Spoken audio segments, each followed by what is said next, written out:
शांतनु की रानी गंगा अपने इकलौते पुत्र देवव्रत को छोड़कर स्वर्ग सिधार चुकी थी। गंगा के वियोग में राजा दुखी रहा करते थे। उनका मन कहीं नहीं लगता था।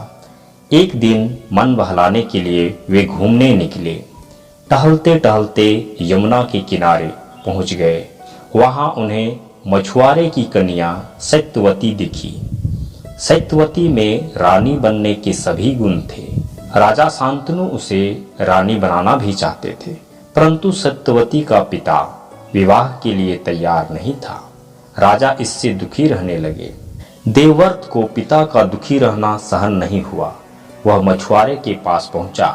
सत्यवती से विवाह की बात उठी तो मछुआरा बोला, राजकुमार, यह विवाह नहीं होगा, क्योंकि मेरी लड़की तो कहने भर को रानी रहेगी।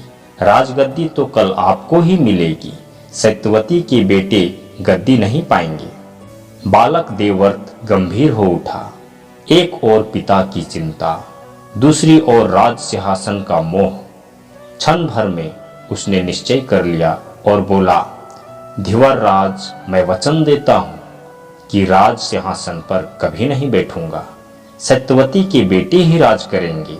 सुनने वाले दंग रह गए, लेकिन मछुआरा बहुत चालाक था। तुरंत बोला, सो तो ठीक है राजकुमार, गद्दी तुम्हें नहीं चाहिए, लेकिन तुम्हारे बेटे तो राजा बन सकते हैं। यदि वे सत्यवती के बेटों को राइज देने से इनकार कर देंगे तो। पितृभक्त राजकुमार देवव्रत का चेहरा तमतमा उठा।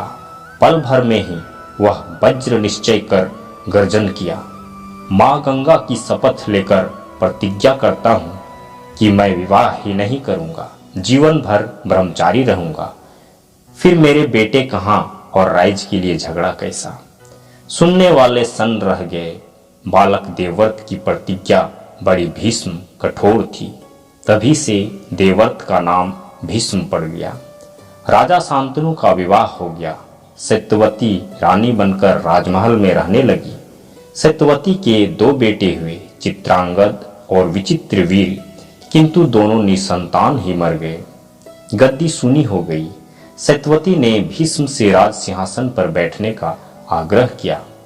भीष्म ने अपना वज्र निश्चय दोहराया, सूर्य और चंद्र अपना स्थान छोड़ दे, किंतु मैं अपनी बात से नहीं टलूंगा।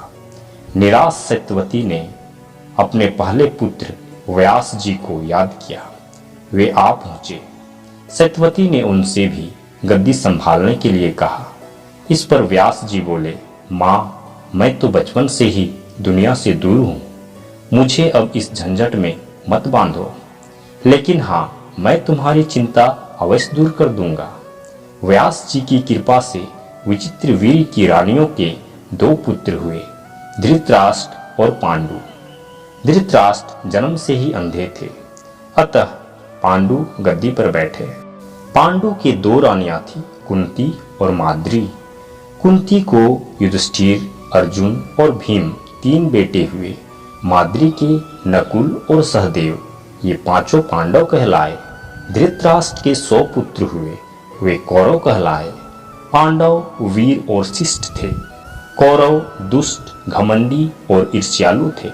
पांडु की मृत्यु के समय युधिष्ठिर और उनके भाई छोटे थे, अतएव उनके बड़े होने तक धृतराष्ट्र राजकाज देखने लगे।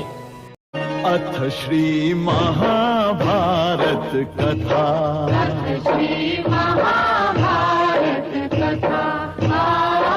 महाभारत कथा।